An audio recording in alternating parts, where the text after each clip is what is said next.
Welcome, students.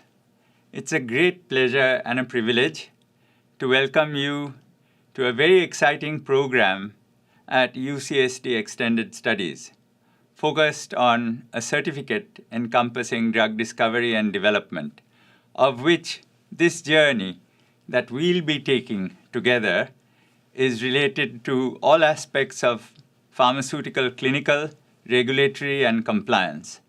So this covers a journey of several building blocks, all through which I will essentially provide my philosophy of drug development, and we will learn together about how to utilize those building blocks in bringing drug products to market.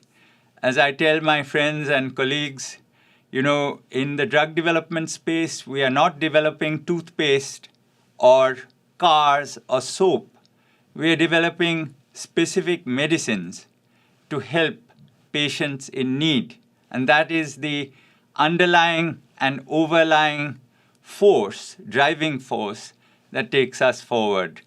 So with that introduction, I would like to say that I am personally very excited by this field, and it is a passion for me. So I don't consider this work at all, because it's great fun, and I don't intend to ever retire.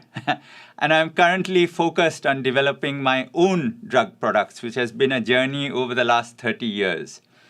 So my name is Aditya Das, and I have been in this space, as I said, for the past 30 years. And I've seen quite a lot, and I hope to transfer those experiences and those teachings to you, so we can embark on this together at UCSD Extended Studies. Thank you very much, and I look forward to seeing you and interacting with you in my class. Thanks.